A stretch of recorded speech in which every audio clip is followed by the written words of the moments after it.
It's time to accelerate. Hi, I'm your host, Andy Paul. Join me as I host conversations with the leading experts in sales, marketing, sales automation, sales process, leadership, management, training, coaching, any resource that I believe to help you accelerate the growth of your sales, your business, and most importantly, you. Hello and welcome to Accelerate. I am looking forward to talking with my guest today. Joining me is Heather Morgan. Heather is the founder of SalesFolk. They help companies create better cold emails and acquire more customers.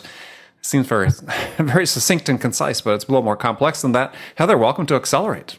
Hi, Andy. Thanks for having me. Glad to be here. Oh, yeah. Thanks for joining me. So you maybe have one of the more interesting paths into sort of the sales field that I've seen is you were an economist, or you are an economist, but you were a practicing economist. Yeah, exactly. So, and you wrote an interesting chapter in a book that actually I found online and I read. Which You I thought, read it? Oh my God. I did, yeah. It's so academic. It's honestly not something I'm all that proud of, and I don't agree with everything I wrote. But World Bank didn't want me to change certain things, so it's in writing forever. So just for people listening, Heather contributed to a book called Food Security and Social Political Stability, and you wrote a chapter about the Middle East and North Africa and about the challenges they face and with food security, I mean, which is really just the procurement availability of food, and their social and political stability in the region, and sort of tying it into Arab Spring. So very, very interesting.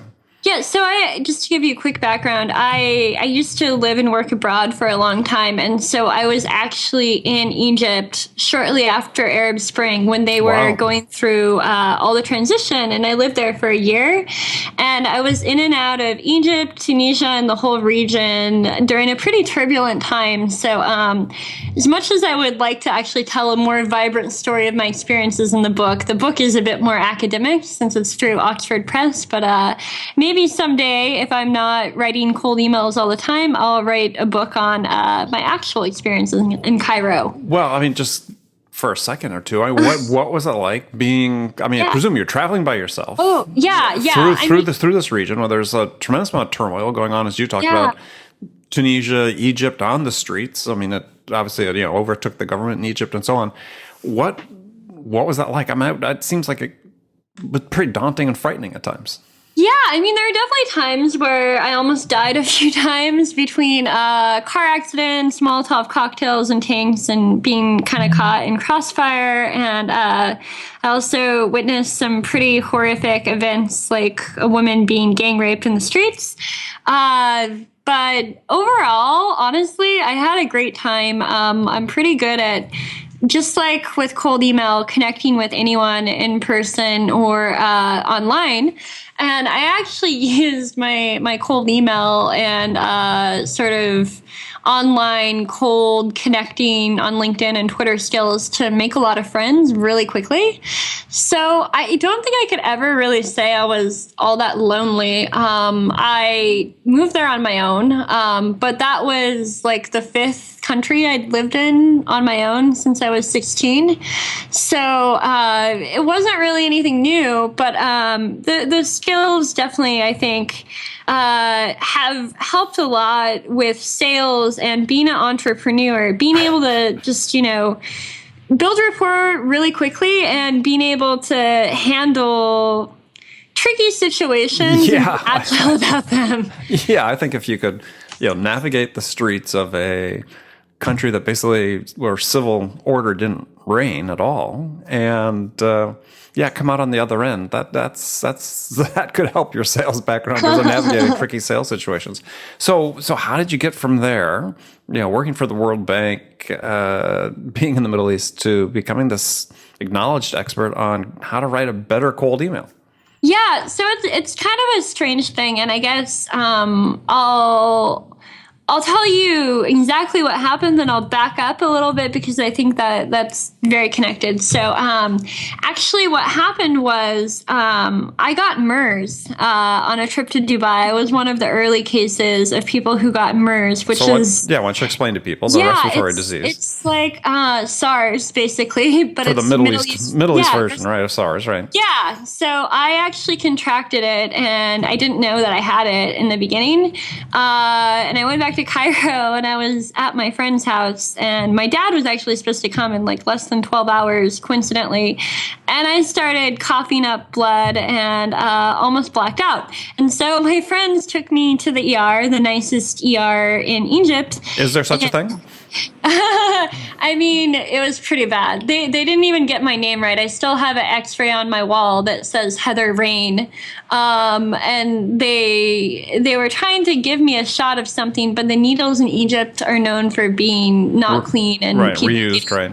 Yeah, people get hepatitis and HIV somewhat regularly. So I'm trying to fight them from injecting me with something that, I might have allergic reaction to or might give me a serious disease in broken Arabic while I'm hallucinating. So that was pretty crazy. And coincidentally, my dad was coming within this time frame, but I was too sick to pick him up. So some of my friends went with my roommate to go pick up my dad. And during the next few weeks, he helped me recover, but I was hallucinating a lot. And I kept thinking about California and the Bay Area. And it was just one of those things. Like, I'm from Northern California, and I've always liked the Bay Area and kind of wanted to try living there. And by the time I was well, I was already kind of set on the idea of taking a little bit of time away and coming back. Maybe like even doing an internship at a tech company, which sounds funny to say now, but I just wanted to learn more about tech. Sure. And not, my corporate economist thing. And so what became originally a quick one-way ticket really quickly evolved into, the country's also breaking down too, and my friends got carjacked. And I just decided it was time to go. So within a couple of weeks, I decided to move back to America. And I was pretty frustrated, honestly, with some of the things I saw with like World Bank and different NGOs and organizations in terms of like just not really making a difference and even corruption. Mm-hmm. And so I didn't really want to be an economist anymore. I love economics. That. Yeah, I love it from a nerdy perspective, but I wanted to have an impact. And I truly believe, I still do, that technology companies and entrepreneurship are the way to do that. So I just sort of dove in head first. I actually got my job through sending, I think, a cold tweet, but I sent a lot of cold emails to get job interviews. And I landed a job with a mobile games company doing business development, even though I knew nothing about either. And that's sort of what led me into doing what I do now, because I had no relationships, obviously, in games or in tech or in the Bay Area. Yeah, given your background, I don't imagine that was a big barrier for you. Yeah, no, it wasn't. But I mean, at first I thought, okay, what do I do? And I mean, I had this moment for a second where I thought, oh shit, what do I do? But I don't really let much keep me down. So I just started doing mail merges to a couple hundred contacts in the gaming industry. And I've been sending cold emails since I was a kid. Used to be letters, but it's just something I do because I love writing. Mm-hmm.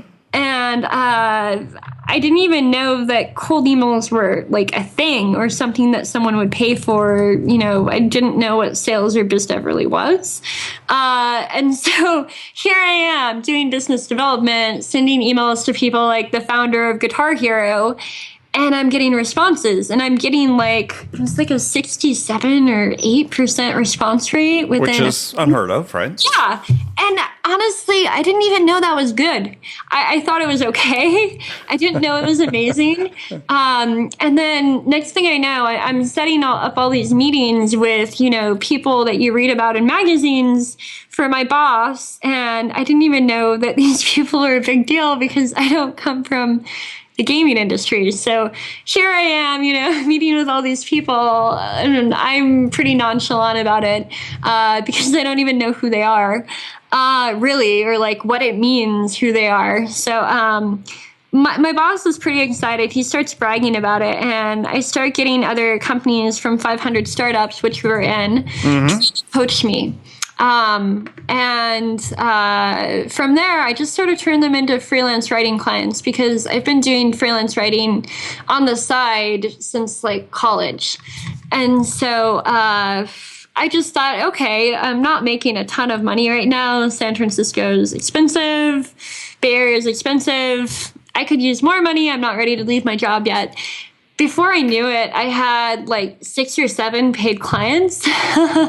And my boss wanted to relocate, so it was a perfect time to cut ties. Start your own thing. Yeah, and originally, I guess it was not just cold email, but I pretty quickly saw that this was something no one else was really doing the way I was doing it, and that I was getting better results than anyone else in the industry. And so I decided to focus on it because it's close to where the money is, obviously. Yeah. So I was thinking about this, and I've known about you for a long time and subscribed to your newsletter and all that. And the image I have is that you must be in cringe mode every day. That, I draw the analogy of like, because I'm here in Manhattan, and you must be like a person with like an overdeveloped sense of smell walking through New York City on a hot, humid summer day, which would just be horrible. And so I cringe when I get most of the emails, the cold emails I see every day. And I mean, I know something about it, but I'm not an expert like you. What's your reaction when you get some of those? Yeah, so I think I've always really enjoyed comedy and laughing and have kind of a twisted sense of humor. So I find a lot of them really funny, some of them kind of annoying and sad, obviously. But I laugh at a lot of them. And our team, the whole idea for the Hall of Shame, which we're a little behind on, but we just hired some new people to help us with that, was that myself and our team and some of our like business friends, like Lincoln Murphy, who is at Gainsight, who's doing his own thing again, and like even Bridget Gleason and some other people who I know you also know, we were sending different emails to each other to laugh at them and how bad they were. And so Lincoln especially, he still sends me them all the time. He's like one of the best people who contributes to the Hall of Shame. But basically we were sending them and making fun of them and making little comments. And then I realized, why aren't we just doing this publicly? Yeah. And so it became a thing. I'm still thinking about ways that we can scale that more and reach more impact because there's so much material. But we still want to have some control of it because we don't want it to become something that's just like kind of trashy or self-promotional. Right. We want people to actually learn from the mistakes. And as much as I do enjoy poking fun at some of the companies that, are so selfish and thoughtless to send obnoxious cold email like that, I do want people to improve. And so some people have actually kind of called us out on saying, oh, you shouldn't call out the company name. But quite honestly, we did anonymous ones for a long time, and people didn't really... Well, you could have been making them up. Yeah, and they didn't take them as seriously. Exactly. And if you're going to spam people, you have every right to be called out. It's not private information. And shame's a powerful motivator. Yeah, exactly. Yeah. Yeah, I agree. I actually, as you know, Bridget's on my show quite frequently, and we've joked about that on occasion of having a Hall of Shame for cold emails and cold calls because it's... Yeah. Well, maybe we should all collaborate more. I love Bridget. She feels like the aunt I never had.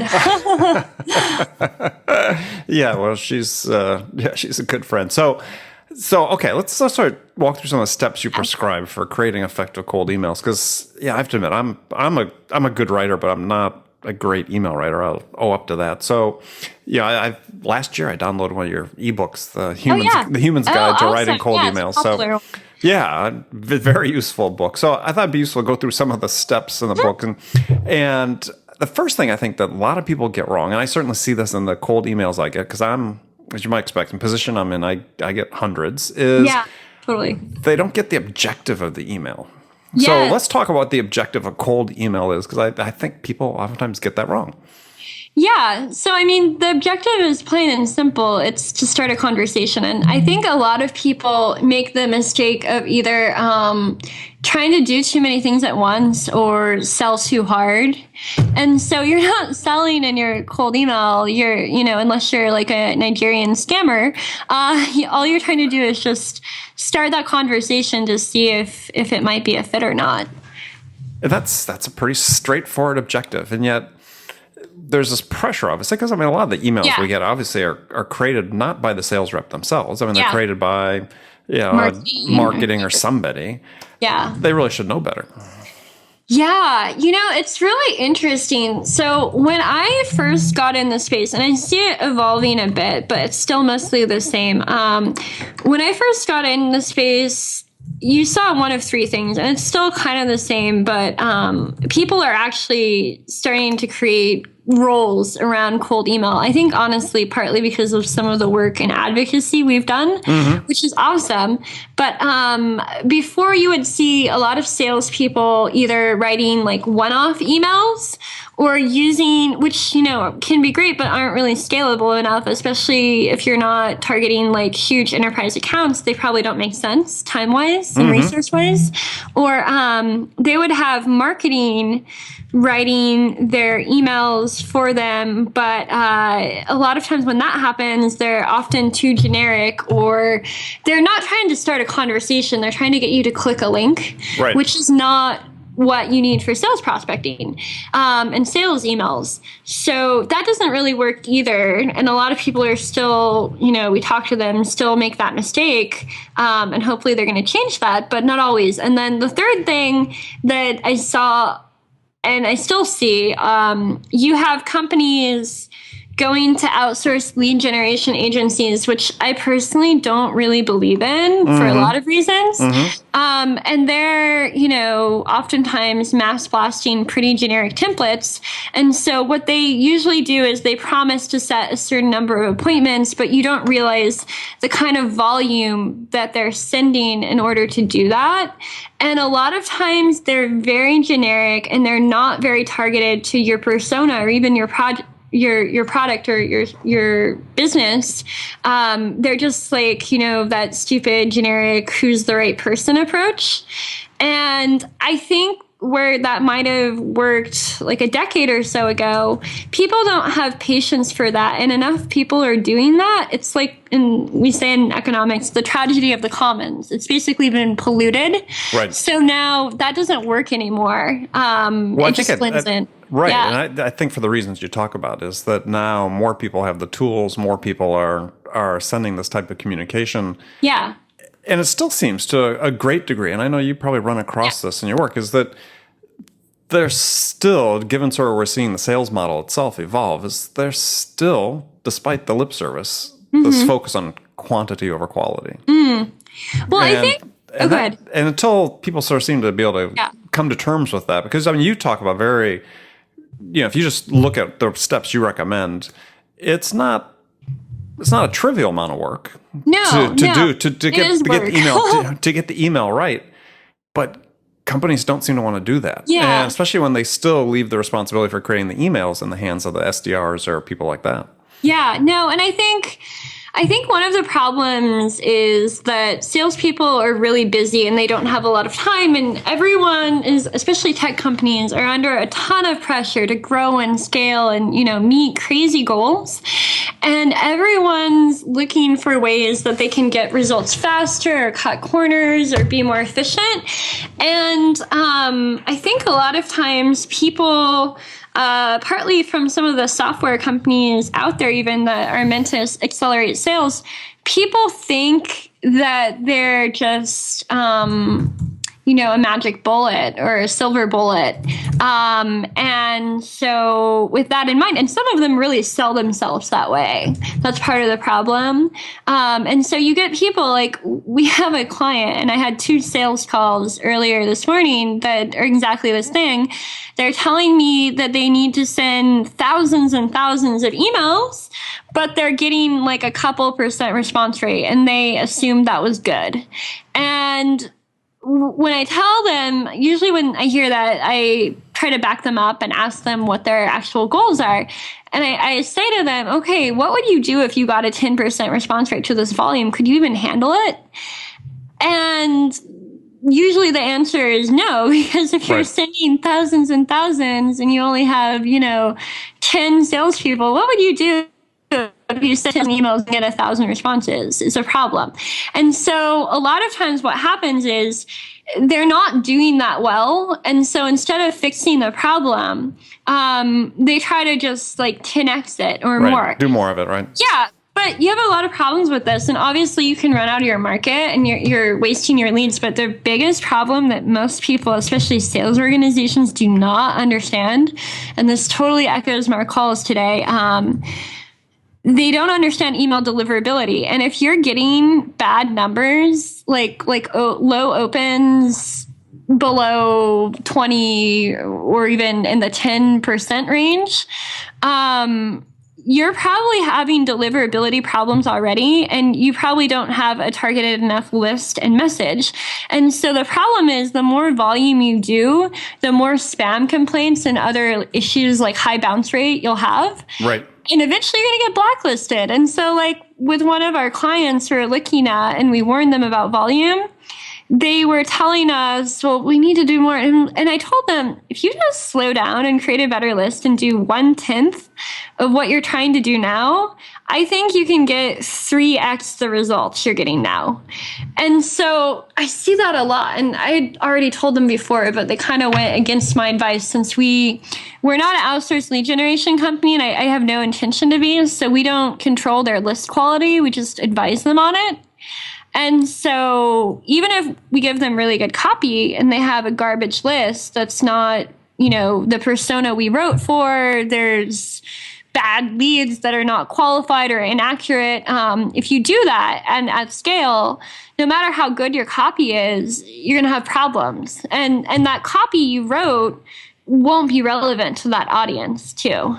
Right. And so let's start there again, is as you use the word persona, is that, unlike mass emails that are purely volume dependent, if we keep sending more, we'll get some percentage of that, which unfortunately it seems to be sort of the prevailing ethos in too much of the tech-driven world these days, is that you have to have a really, unlike your instinct would just say, aim as broadly as possible, you're going to be more productive if you're more targeted, as you talk about developing a persona of who you're addressing with your email, excuse me.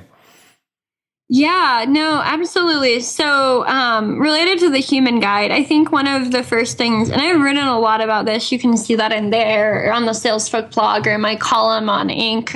Influence Talks. Mm-hmm. But one of the big problems is that people are not even creating a specific buyer persona. If they have, it'll be like Marketing Mike and like SaaS Sally, and they need to be including firmographic information, ideally if possible title, company size, possibly industry. The more indicators you have, the better.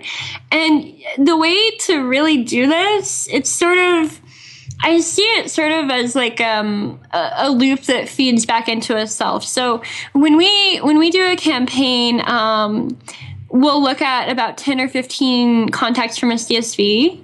But if you were doing this from scratch, and we're looking at them on like LinkedIn, Twitter, where we can see like keywords and tone and things like that. But if you weren't sure who your persona was, what would be good is to try and look and do some searches on LinkedIn as to who those contacts might be. And so maybe you type like product manager, and you start looking at product managers and seeing whether or not that's a fit, and like what people fit and what don't. And that's how you can create your qualification and disqualification criteria.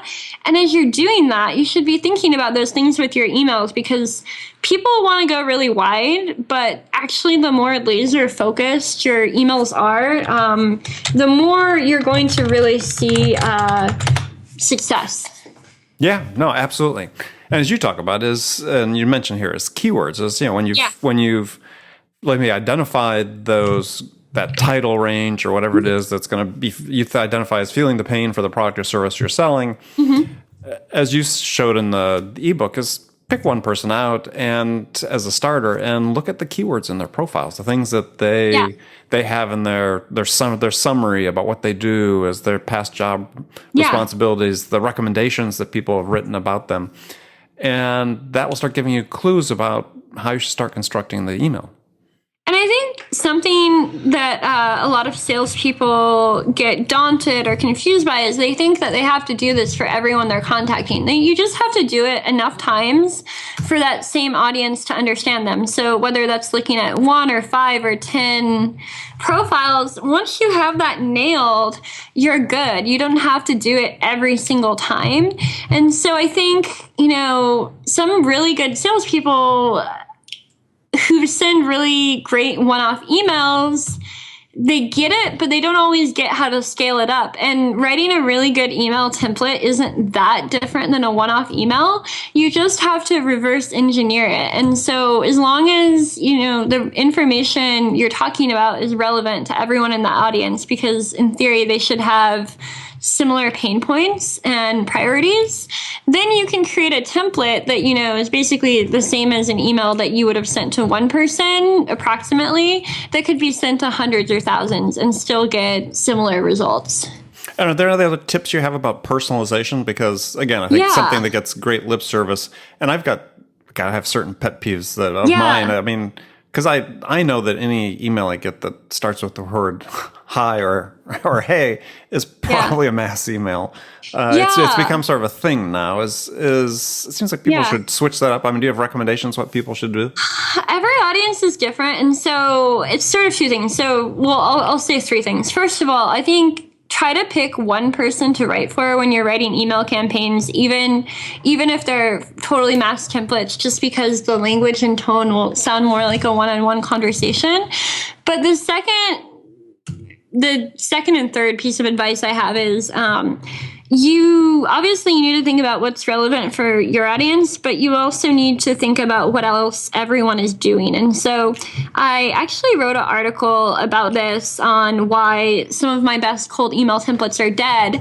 And what inspired this was I had an email template that actually got 16 or more new customers for one of my SaaS clients, a single email. And it got included in Aaron Ross's Predictable Revenue sequel, the sequel to his book. From that actually Inevitable to Impossible, right? Yeah, which actually helped him do some of the writing and editing for. And he posted the template. He wanted a template. He asked me for one and put it in the book. And then he wrote a blog post on it on HubSpot that went a little bit viral. And it's really funny because I actually picked that template because I was worried people would blatantly rip it off without thinking about it. And it's a template that is very specific to the client that we wrote it for and their particular business, and it would not work for most companies. And so what happened was I start seeing that same template in my own inbox with people cold emailing me and people telling me the email template didn't work, and they're like in pharma, and it was written for a SaaS sales tech company. And so I think the real key is, with all my tips, you can't be lazy. No shortcuts to success. Yeah, you have to learn how to fish for yourself. And that's what I want to teach people. And the way to do that is to be thoughtful. So to answer your question, things are evolving. And my best email templates have and will die.